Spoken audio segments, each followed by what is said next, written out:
The federal ఆంధ్రప్రదేశ్కి స్వాగతం. ఒక్కసారి గెలిచిన తర్వాత ఎన్నికల్లో గెలిచి అసెంబ్లీలో అడుగుపెట్టిన తర్వాత ఎమ్మెల్యేలు ఆ అసెంబ్లీ నియోజకవర్గాల పరిధిలో వ్యవహరిస్తున్న తీరు చాలా వివాదాస్పదంగా మారుతుంది. ప్రత్యేకించి 2024 తర్వాత అసెంబ్లీలోకి అడుగుపెట్టినటువంటి అధికార పక్షానికి చెందినటువంటి చాలామంది ఎమ్మెల్యేల మీద ఇలాంటి ఆరోపణలు పెద్ద ఎత్తున వినిపిస్తున్నాయి. తరచుగా ఇవి తెరపైకి రావడంతో చంద్రబాబు నాయుడుకు కూడా ఇవి పెద్ద ఎత్తున తలనొప్పిగా మారిందని చర్చ ఆ పార్టీ శ్రేణుల్లో వినిపిస్తుంది. ఒక్కసారిగా ఎమ్మెల్యే అయిన తర్వాత అసెంబ్లీ నియోజకవర్గం పరిధిలో ప్రజల సమస్యలే ఉన్నాయి, అక్కడ ప్రజలు పడుతున్న కష్టాలేంటి, వాళ్ళ ఇబ్బందులేంటి, ఎలాంటి సౌకర్యాలు వాళ్ళకు కల్పించాలి, ఎలాంటి సేవలు వాళ్ళకు అందించాలి, ఎలాగా మంచి పేరు సంపాదించుకోవాలి, ఓట్లు వేయించుకునే సందర్భంలో మనం ఆ నియోజకవర్గం ప్రజలతో ఏమని ఎట్లాంటి హామీలు ఇచ్చాము, స్థానికంగా ఉన్నటువంటి సమస్యలను పరిష్కరించి వాళ్ళ హృదయాల్లో ఎలా నిలవాలి అన్న అంశాలు ఏం పట్టడం లేదు. ఒక్కసారిగా కళ్ళు నెత్తికెక్కి ఆకాశంలో నడుస్తున్నారన్న విమర్శలు పెద్ద ఎత్తున వినిపిస్తున్నాయి. నియంతృత్వ ధోరణిలోకి వెళ్ళడం, ఆధిపత్యాన్ని చెలాయించాలనుకోవడము, ప్రత్యర్థులను ముప్పు తిప్పులు పెట్టి 3 చెరువుల నీళ్లు తాగించాలనుకోవడము, ఇవే కార్యక్రమాల్లో ఉంటున్నారు. కేసులు పెట్టించడము, వాళ్ళని నానా రకాలుగా ఇబ్బందులు పెట్టడము, ఇవే పనులు చేస్తున్నారన్న విమర్శలు కూటమి ప్రభుత్వం మీద, ఆ పార్టీ ఎమ్మెల్యేల మీద పెద్ద ఎత్తున వినిపిస్తున్నాయి. దాదాపు ఇదే కోకి ఆముదాల వలస ఎమ్మెల్యే కోన రవికుమార్ కూడా ఇదే కోకి చెందిన వ్యక్తి అన్న చర్చ కూడా ఇప్పుడు రాష్ట్ర వ్యాప్తంగా పెద్ద ఎత్తున చర్చగా జరుగుతుంది. కోన రవికుమార్ గతంలో ప్రభుత్వ విప్పుగా ఉన్నారు, చాలా సీనియర్ మోస్ట్ నాయకుడు, ఎమ్మెల్యేగా కూడా పనిచేశారు. ఆ పార్టీ అంటే ఆముదాల వలసలో ఆయనకి టీడీపీ శ్రేణుల్లో కానీ తక్కిన ప్రజల్లో కానీ మంచి పట్టుంది, మంచి పేరు కూడా ఉంది. కానీ ఇదే మరోవైపు దుందుడుగా వ్యవహరిస్తాడు, ఎలా పడితే అలా మాట్లాడతాడు, అధికారుల మీద విరుచుకుపడతాడు, కావాలని సమస్యలు క్రియేట్ చేసి వాళ్ళ మీద లేనిపోని కేసులు పెట్టించి ఇబ్బందులు పాలు చేస్తాడు అన్న విమర్శలు కూడా పెద్ద ఎత్తున ఉన్నాయి. స్థానికంగా ఈ విమర్శలు స్థానిక ప్రజలు ఇటీవల గత కొంతకాలంగా సోషల్ మీడియాలో వాళ్ళు చెప్తున్న సమస్యలు, విమర్శలు వైరల్గా మారుతున్నాయి. ఇదే నేపథ్యంలో కేజీబీవి ప్రిన్సిపల్గా పనిచేస్తున్నటువంటి ఒక మహిళ ప్రిన్సిపల్ మీద ఆయన కోన రవికుమార్ నానా రకాలుగా ఇబ్బందులు పెడుతున్నారు, వీడియో కాల్స్ చేసి అమర్యాదగా ప్రవర్తిస్తున్నారు, రాత్రి సమయంలో ఫోన్ చేసి ఆఫీసులకు రమ్మంటున్నారు అన్న విమర్శలు పెద్ద ఎత్తున వినిపించాయి. స్వయంగా ఆ బాధిత మహిళే మీడియా ముఖంగా చెప్తూ కన్నీళ్ళు పర్యంతమైంది. ఇది సోషల్ మీడియాలో బాగా వైరల్గా మారింది.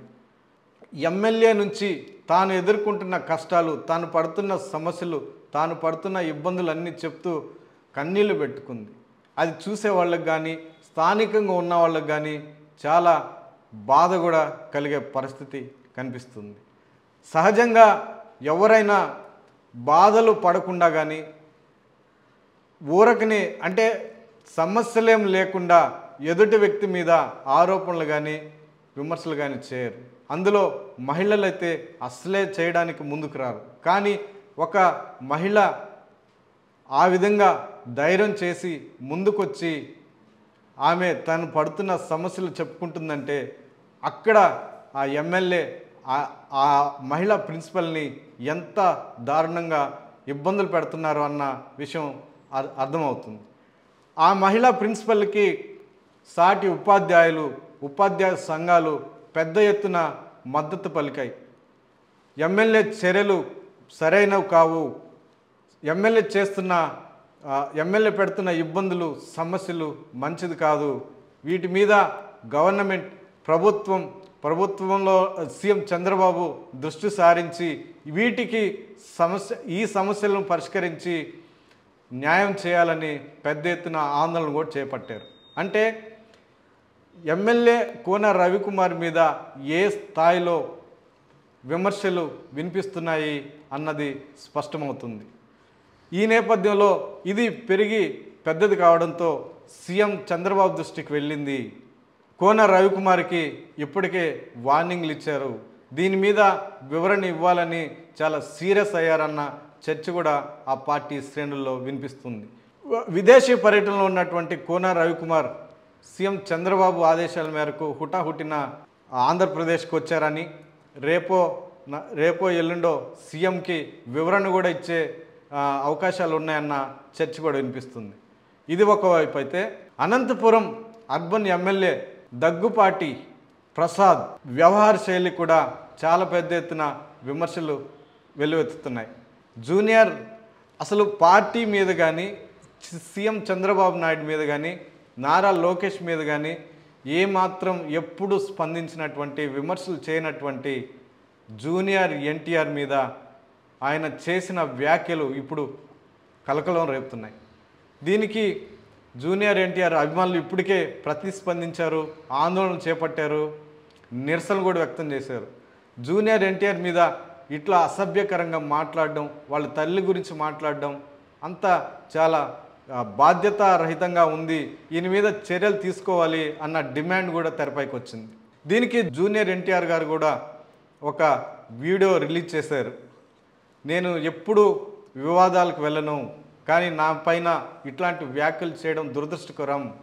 ఇవి పక్కన పెట్టి, మహిళలను కించపరచడం పక్కన పెట్టి, ప్రజల సమస్యలు వాటి మీద దృష్టి పెట్టి మంచి పేరు తెచ్చుకోండి అని సున్నితంగానే అనంతపురం అర్బన్ ఎమ్మెల్యేని హెచ్చరించడం ఆ వీడియోలో కనిపిస్తుంది. ఈ నేపథ్యంలో సీఎం చంద్రబాబు ఈ అనంతపురం అర్బన్ ఎమ్మెల్యే మీద ఎట్లాంటి క్రమశిక్షణ చర్యలు తీసుకుంటారు అన్న చర్చ కూడా ఆ పార్టీ శ్రేణుల్లో పెద్ద ఎత్తున వినిపిస్తుంది. ఏది ఏమైనా తెలుగుదేశం పార్టీ ఎమ్మెల్యేల తీరు అసెంబ్లీ నియోజకవర్గాల్లో ఉన్నటువంటి స్థానికులు, ప్రజల్ని చాలా వరకు ఇబ్బందులు పెడుతుంది. వీళ్ళ వ్యవహార శైలికి విసిగిపోతున్నారు, తట్టుకోలేకపోతున్నారన్న విమర్శలు పెద్ద ఎత్తున వినిపిస్తున్నాయి. ఈ నేపథ్యంలో వీళ్ళిద్దరి మీద క్రమశిక్షణ, డిసిప్లినరీ యాక్షన్స్ తీసుకొని మిగతా వాళ్ళకి ఎలా చెక్ పెడతారన్న చర్చ పెద్ద ఎత్తున వినిపిస్తుంది.